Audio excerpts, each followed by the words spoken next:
Welcome. This is Brian Wood, Medical Director for the Mountain West AETC Project Echo Telehealth Program. Each of our weekly sessions starts with a short talk focused on issues relevant to HIV clinical medicine. The following talk was recorded live here at University of Washington. We will now take you to this week's talk. Thanks. Well, thank you for giving me the opportunity to speak on this. It is a big issue. I did my best to try to narrow it down into something that would fit into a 15-ish minute time frame, but let's see if I can hit on the major points for you all. As Brian said, I do geriatrics a lot in SNFs, where pretty much really all of my patients are frail. And I also work in the fall prevention clinic here at Harborview, where frailty is also extremely common. And realizing that as your population is aging, your patient population is aging, that this is something you're going to be or are already dealing with quite a bit. So, of course, I have no disclosures, and I have just 3 quick objectives to cover in our talk. Really just wanted to define frailty, and actually there's more than one definition, and then recognize and assess for frailty using some validated tools, and then talk about how can we clinically address frailty. Sorry for the ambulance.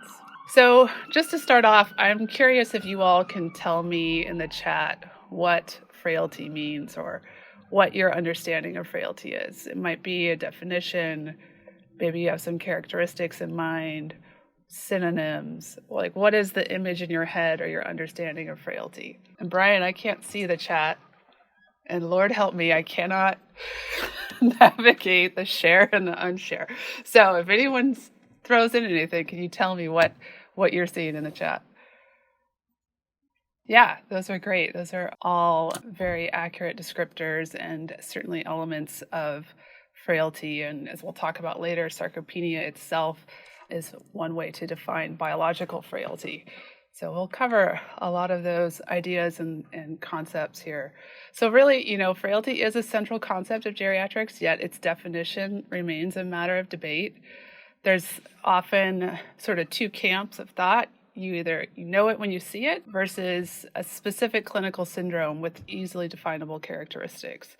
And I think one way to ponder this is that, if it's just something that you know when you see it, most likely you're only going to be able to detect it in its most severe forms. You're going to miss pre-frailty or milder forms of frailty. And that's a critical piece because those are the times when interventions to prevent progression are most effective, or when you have the highest yield.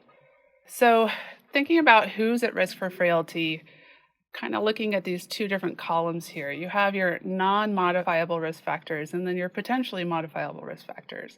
Of course, the big one is older age, but it's important to think about this is not within the realm of normal aging. Frailty is not an expected outcome of normal aging. This is a syndrome that's separate. Also, to remember that women are more at risk, patients with dementia, those of African American or Hispanic ethnicity, and any condition where you have chronic systemic inflammation, and genetically there seems to be a predisposition to developing frailty. Potentially modifiable risks include low physical activity, and that's the big one that we can really try to intervene on by improving access and support to maintain physical activity and exercise. Extremes of weight are a big risk factor contributing. Sarcopenia, as we talked about earlier, depression, alcohol use, lower education and income, and social isolation, chronic social stressors. That is a huge one. And I think, just as an aside, in this pandemic, we have sort of the double pandemic of the progressive frailty we've seen in our patients who are socially isolated at home. And it's not just the reduced physical activity, it's actually the lack of access to community and social connection that has had a huge negative impact on our frailer elders. So, and the reason why I'm talking to you all is the increased risk of frailty among your patients with HIV. So once someone has been living with HIV for, 8 to 12 years, it appears that by the time they hit 55, 13.4% of them are exhibiting the frailty phenotype. And that is actually 9 times higher risk than age-matched controls. And 55, gosh, that's really young. And In the guidelines that Brian shared with me, it looks like your IAS guidelines are suggesting that you all begin screening for frailty at the age of 50, which again is very young. For my practice for a general geriatrician or internist, we start screening for frailty really more like 20 years later, like around 70. So these folks are much younger when they're presenting with the frailty phenotype. And I notice also on these guidelines, there's a lot of other good elements here that are very much in the geriatric principles, talking about deprescribing, addressing polypharmacy, fall prevention. All of those things are maybe separate talks for the future, but great concepts. So I wanted to throw out some images here to stretch our minds and how we think about frailty. I think it's pretty easy to see that the cachectic person in the upper right-hand corner is clearly frail, right? They're very sarcopenic. The guy in the bottom right is not very fit, active, older person with like high muscle mass. But then the bottom left, you have a more obese, obviously a person with impaired mobility, using a motorized scooter. And then the woman in the upper left, is she frail or is she not? It's not as clear. Like she seems to have a normal BMI. She seems to be alert and interactive. But, how do we look at these patients and how would we define them as frail and how does it impact our care? So the general broad definition is that frailty is the gradual age-related decline in function, resulting in increased susceptibility to disease and death. So it is, as someone else mentioned in the chat, that there's a vulnerability or susceptibility to decline or poor outcomes. So that diagram there over on the right, so the green line represents somebody who is of a higher functional status. They're more independent. And the red line is someone who is frail. So when they're moving along through life and both of them suffer like a minor illness, like just a basic UTI, the thought is that a fit person, non-frail person, might have a slight hit in their functional status from which they can pretty quickly recover from and return to their prior functional status. Whereas a frail individual, they are going to have a more dramatic impact. This is the UTI that results in significant delirium and a hospital stay. That will require a much longer period of time of recovery, and they don't ever get completely back to their prior functional status, that they've taken a hit that they won't be able to completely recover from. So the main definitions kind of fall in these two camps. There's the phenotypic and syndromic frailty, and then there's the deficit accumulation definition. And then there's some others as well. But just to talk about the first one there, the phenotypic frailty is really based on signs and symptoms of vulnerable adults, whereas the deficit accumulation is a compilation of comorbidities and multimorbidities. And we'll kind of go into further detail about each of those. And then there's these other definitions, biological, which is based entirely on sarcopenia, and then the addition of cognitive frailty, and there's newer definitions with psychosocial frailty, looking at the psychosocial factors, specifically depression. And then some of these are more useful for research purposes, and others are better for real life and clinical practice. And of course, as with any tool, it's only useful if it's used. So I'm going to go over a few of the different tools and assessments. So the first being Fried's physical frailty. So basically, the principle is that there are 5 elements here. 3 or more is frail, 1 or 2, pre-frail, 0 is a robust person. So number 1 is involuntary weight loss, ends up being about 10 pounds in the past year. Weakness, which is actually measured with grip strength in clinic. So you actually need a hand grip meter. Slow walking speed, 6 to 7 seconds to walk 15 feet or slower. The subjective complaint of exhaustion, it's self-reported questionnaire, and then low physical activity. It's also based on a questionnaire on how much activity someone is doing. And basically for these, the bottom 20% qualifies you as being in the frail category. So it's helpful and reproducible, but of course it doesn't account for the vast milieu of causes of frailty. And like I said, requires that hand grip meter. The other way of looking at frailty is with the deficit accumulation, and that's Rockwood's Frailty Index. So it was developed around this kind of conceptual framework to identify the most frail through this cumulative list of illnesses, comorbidities, and other functional performance items. And I'll show you an example in the next slide, but they cover the physiological things, functional and psychological and social elements. So it's a broader definition. And then from your score, frailty index score, you get basically your degree of frailty. So I'll show you, it's a lot of detail, but the top chunk there you may or not be able to see is basically activities of daily living, your ADL performance, and then they can go down into other things like mood, and then down to medical diagnoses, BMI, grip strength, etc. And it started off with like 70 items, and then there was an iteration down to 50, and then I think the most recent is 40. But from all of this, a very helpful tool that I use often is the clinical frailty scale. So the CFS-9. So it's great because it has pictures, right? It makes it very easy and quick to use. And basically there's a scale from 1 to 9, 1 being a very fit individual, down to 9, terminally ill. And basically, if you notice here, number 1 is very fit, 2 is well, 3 managing well, 4 vulnerable, and you don't actually cross into frail or mildly frail until you get to number 5. And this is where there's some degree of ADL dependence or IADL dependence, like finances, transportation, etc. So once you get into 5 and above, you're talking about frailty.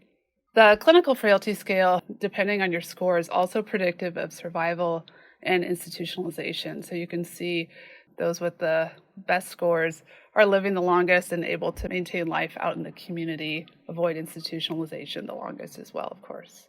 And I don't know, I think this is the last scale. There's a lot of other scales. I tried to narrow it down to those that are actually validated and somewhat useful. I don't want to bore you to tears with all these scales. But this one I wanted to mention because it is validated and it can be administered in clinic by somebody without specific medical training. And it includes a clock draw, so there's a cognitive element to it, and then other elements of health status, social support, mood, etc. And also it helps to give you a score that reflects the degree of someone's frailty. And I wanted to throw in here too this way of looking at frailty just biologically as defined by sarcopenia. So with some of the research that we do at Harborview here, because we're a trauma center, there's been actually a lot of work looking at frailty and its impact on outcomes of our patients who suffer trauma or polytrauma. So it's actually pretty handy because when someone's getting admitted, you can get pretty much everyone is getting a head CT and often a chest, abdomen, pelvis, and you can see and measure the psoas and the thoracic musculature. And then on a head CT, they can measure the masseter and actually physically measure the degree of sarcopenia. And the thing to remember, though, is that sarcopenia isn't just the muscle size. It's also based on muscle strength and or low performance. I just had to point out Ruth Bader Ginsburg's excellent muscle strength and performance. I think she battled frailty until the end and really until malignancy overtook. But I think for many years you might have eyeballed her and said, gosh, she's really frail, but certainly would not be by her biological criteria, right? Because she was so very fit and active, although she had a low BMI, which puts her at risk for fractures, etc. But she was definitely pushing out those planks. And I wanted to touch briefly on cognitive frailty. So cognitive frailty is defined as the simultaneous presence of physical frailty and some mild cognitive impairment. So MCI, which you may know is basically you don't have a cognitive impact to your function, but you're going to subjectively complain about memory loss, and you've probably lost a few points on a cognitive screening exam like a MOCA or a mini mental status exam. Both physical frailty and the deficit accumulation models of frailty are associated with incident MCI, Alzheimer's disease pathology, and dementia. So we know that cognitive frailty and cognitive impairment can be a driver of that decline that we see with frailty in itself. So once you can establish the diagnosis, it's always important to ask, well, what are we going to do with this information? I think the big things to focus on are function, mobility, nutrition, and cognition. So functionally, the way you support someone is with ADL training, so often done with like an occupational therapist, looking out for adequate supportive care, addressing someone's living situation to make sure that this person has adequate supports in terms of their activities of daily living. Mobility and exercise is a huge one, addressing their strength, balance, and endurance, which is key to fall prevention, and also addressing assistive device use. Do they have the appropriate assistive device, their cane, their walker? Is it fit appropriately? Is it functioning appropriately? Nutrition, monitoring weights and their BMI, addressing intake, which includes their access and ability to maintain adequate oral intake, and then cognition, frequent screening and addressing the patient's need for social engagement and community and supportive care. And in some cases, when you're addressing frailty that is rather advanced, you're going to be talking about a palliative approach. And as I mentioned earlier, all of the studies on frailty have shown that the major interventions of nutrition and exercise show the highest yield for pre-frail individuals, so when you can detect it early. Clinically, it's important to really minimize iatrogenic risks for our frail patients, especially polypharmacy. So working hard towards deprescribing on a routine basis with your frail patients and integrating services, focusing on the big picture, focusing on quality of life and short and long-term goals of care. So when someone is presenting to clinic appearing more frail or you've detected frailty, it's important to check in about their goals of care. And then to me, I think the most important element in caring for patients with frailty is knowing how to connect them to community-based services and supports, knowing how to reach out to your area agency on aging, or knowing someone who can help that person get connected with services. I also work for an adult day health agency, and I think, when I was preparing this talk, I realized that 99% of the work that they do in that agency is addressing frailty and preventing progression, really through multidisciplinary care. So if you have an adult day service agency in your neighborhood or for your patients, I highly recommend that working towards connecting your patients with those services, because it does provide exercise, nutritional support, case management, social support. And the biggest element, of course, is that element of community and social connection to improve their cognition. And the big thing too about those services like day health is that it is something that's offered and provided long-term, whereas, as we all know, home health, which of course is PT, OT, nursing, it's provided in the home, but it's provided only for a short period. As soon as somebody, quote, plateaus, they are forced to discharge your patient, and then the decline of frailty will continue. So having care in place that is intended for the long term is really essential. And the other secret to success, of course, is multidisciplinary care, social work, nutrition, PT, OT, speech, nursing. I mean, these are the ways to really care for all of the needs of your frail patients. One way to think about this, and I like this model that was described in 2014 by Young, is that currently over on the left is how frailty is addressed in our system. So you have a frail person who's basically given a label without any change in the way their care is delivered or how they are followed. And they will present sort of late and in crisis. They will present, after the event, right? The devastating fall or the sepsis or the wound or whatever it is.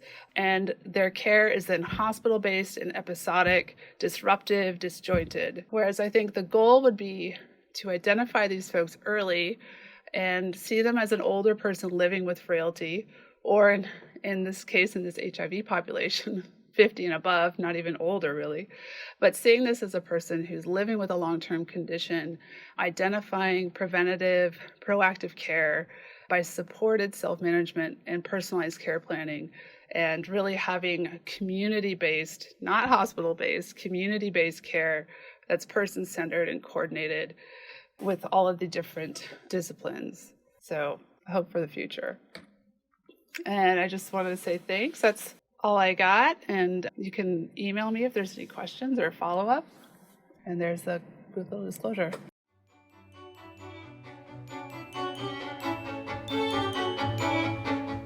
Thank you for watching this edition of the Mountain West AETC Project Echo Didactic Series. If you like this talk, please click the red subscribe button and please check out other talks in our series. Until next time, this is Brian Wood, Medical Director, signing off.